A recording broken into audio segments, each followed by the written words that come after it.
get all loose and go, let's do this. Last time on Dragon Ball XYZ, Frieza has finally come to the realization that his father, King Kale, isn't the hero he always thought he was. He set a new goal for himself. That goal is to create his own empire, to one day rival the Cooler Force. Frieza attempted to leave Namek, but he was stopped by Nail. The two had a small argument until Grand Elder Guru stepped in and told Nail to let Frieza go. Nail let Frieza go, but before Frieza left, Nail gave Frieza the opportunity to wish for his ship to be repaired, but Frieza instead wished for a bigger ship, aka a high-class Cooler Force mothership. When the two gathered the Dragon Balls, they summoned Porunga. Their first wish was to have the Cooler Force ship sent to Namek. Secondly, Nail wished for Frieza to turn good, or at least more pure than he was. Frieza, enraged by this, began to yell. I wasn't told about this, you sly bastard. I wish you dropped dead right now. Your wishes have been fulfilled, says Porunga. No! Porunga, do not grant that wish, yells Nail. It's already in motion. I'm sorry.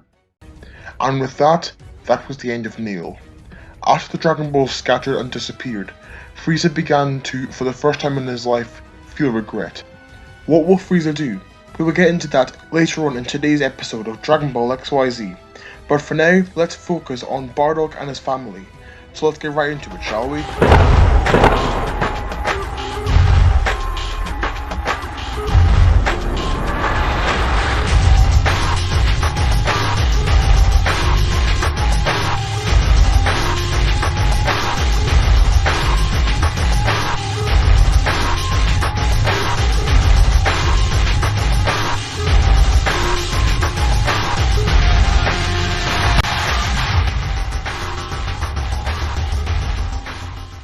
H-739, Bardock spaceship. Gine, what planet did you say Raditz is on? Planet Corxia, I think. Why would they need Prince Vegeta and that tall guy, Nappa I think his name is? I've been told it's just an exhibition mission. Weird. How's Kakarot holding up? He's okay. He's sleeping right now. Try to get some sleep. I've rerouted the coordinates for Corxia. We should be there in around a week. Soon, we'll have Raditz back. 1 week later. Bardock, wake up. We've arrived. Great, you stay here with Kakarot. I'll go and get Raditz. I'll offer Nappa and Vegeta the chance to join, but if they don't, it's their loss. Bardock puts on his scouter and proceeds to scan for any large power levels that might resemble that of a Saiyan. After about an hour and a half of searching, he eventually picks up 3 large power levels. It had to be the Saiyans. Dad, I thought you were killed. How's Mom? Did she make it? Your mom and brother are back at the ship. We've come to collect you, said Bardock as he destroyed their scouters. Why the hell did you do that, old man? Let me ask you 3 a question. What happened to Planet Vegeta? Father, what do you mean? It collided with a meteor. The Cooler Force told us over those scouters you just destroyed. Meteor bullshit, I say. Your mom and I saw Cooler destroy with his bare hands as he left the planet. Cute story, low class, but how did you know it was going to be destroyed? Listen, I heard a discussion Cooler had with his servant Berry Blue, I think her name is. He said he's scared of the Super Saiyan legend, and also, I heard him mention something about a guy named Beerus. You heard of him? Did you say Beerus? As in the Destroyer? Yeah, what about him? Is he a friendly old man? Far from it. He visited our planet around 2 years ago and used my father as a footstool. He's no joke. If what you say is true, old man, then I'll go with you. Nappa, pack around my bags, will you? We're deserting the Cooler Force. Of course, Your Highness. Do you guys know if there are any other survivors? I vaguely remember my dad telling me about some kid of a guy called Paragus. I think he was a colonel or something like that. Anyways, his daughter was sent to a planet called Vampa and never returned. So she's most likely still there. Oh, and my little brother, Torval, I think he's on a planet called Tech Tech? Okay, We'll visit Vampa and Tek on our way. So Dad, why are you gathering all the Saiyans? Do you have a plan? Yeah, Raditz. We're gonna gather all the Saiyans, train for a few years, and find and destroy Cooler and all of his men. We're gonna make it so that everyone throughout the universe fears the very word Saiyan for all their lives he ended that day. And after that, we're all gonna live peacefully on planet Earth. I was there a few months ago, checking it out. It's a great place. But Dad, how could you possibly anticipate something as bad as that? I always had a bad feeling about Cooler. Lucky guess, I guess. The three Saiyans then follow Bardock back to his ship, taking off to their next destination, Planet Vampa. Around 4 months have passed by the time the Saiyans arrive on Planet Vampa. Raditz, stay here in the ship with your mom and Kakarot. This won't take long. Nappa and Vegeta, come with me. I may need backup. Backup? How dare you refer to me, the Prince of all Saiyans, as mere backup? Hearing this, Bardock turns and approaches Vegeta. He gets on one knee and punches the prince square in the face. Gine, take the prince into the ship. He'd just hold us back. Bardock then runs over to Nappa, and they both leave to search for any life. Yo, Bardock, I think I found them. Are you with the Cooler Force? I guess you could say that. Are you the father of Kale? Yeah, she's mine. What do you want, and who sent you? And just before Nappa could answer, Bardock arrived. And you are? The name's Bardock. You must be Paragus, am I correct? Yeah, that's right. My daughter is Kale, and she is currently asleep. I will ask again. Who are you, and what do you want? Before we begin, do you have any scouters or any communicators around? No, not that I know of. Bardock further explained that he is forming an army of Saiyans to one day slaughter Cooler and avenge their race. Paragus goes away to wake up Kale. While Paragus is off getting his daughter, Bardock and Nappa wait for his return, and when he's back, they all head back to the ship. Their next destination, Planet Tek, to pick up Prince Tarble.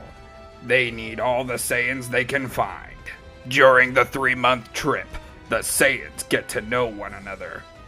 Seeing as the children are all around the same age, they all get along well, especially young Raditz and Kale. It seems that Raditz has developed a little bit of a crush towards Kale. Raditz tries his best to flirt with her. Unfortunately for him, Kale just sees him as a great friend.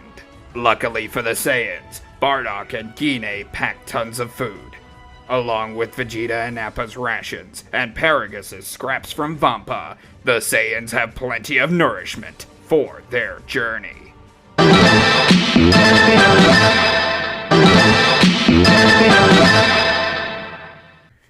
During the trip to Tek, Bardock and Paragus are discussing whether it is truly a good idea to have yet another of the Saiyan royal family as part of their crew. I ain't sure about this Tarble kid, Paragus. I was going to say the same thing. Him being related to Vegeta Jr. and Vegeta is probably just as much as a bastard, and they could snitch on us to the Cooler Force from behind our backs. Exactly. Said Bardock as he began to walk to the controls of the ship. Bardock, what are you doing? To hell with Tarble. We don't need another of Vegeta's kids on our team. It was already a mistake letting Vegeta join. We don't need him. But Bardock, he's a kid and he might need our help. I've heard he was sent away purely because he's weak. We're going to Earth and staying there for the foreseeable. Look, we don't know anything about the boy. Trust me, it's best not to get involved. If you say so. Meanwhile, the 4 Saiyan kids are all asleep. Nappa and Paragus are getting to know each other, and Bardock and Gine are in the 2 chairs at the front of the ship. 6 months later, the Saiyans arrive on planet Earth in Mount Pausu. The Saiyans exit the ship for the first time in a very long time, and are pleasantly surprised. This planet, it's so peaceful. This is perfect, says Gine. I can see this being a great place to raise Kakarot and Raditz. I'm glad you think so. Right, it's to unpack. Bardock, it's great to see you again. How are you? The very man I was looking for. How have you been, Gohan? Meanwhile, The ship Frieza had wished for had arrived, and he had spent the last few months traveling through space. While thinking about what he wants to do, staring out into space, Frieza is interrupted by a faint yet strange noise. He gets up off the floor and tries to follow the sound. Frieza discovers that the sound was in fact a scouter, abandoned on the floor. He puts the scouter on and activates it. I don't know what you did somehow to get on that ship, but know this, I'll find you, and when I do, your life will come to a sheer end, my son. The signal cuts off. Frieza, in a fit of rage and fear, shatters the scouter by throwing it at the wall.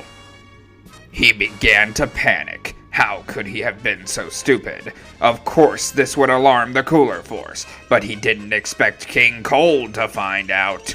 The only option was to somehow abandon ship, but how would he do it? And that question is left up to you. Yes, you. Tell me down below in the comments what you want Frieza to do, and the comment with the most likes wins. If you made it this far into today's video, leave a comment with the hashtag Team Omac, and the first 10 to do that will get a feature in episode 4 of Dragon Ball XYZ.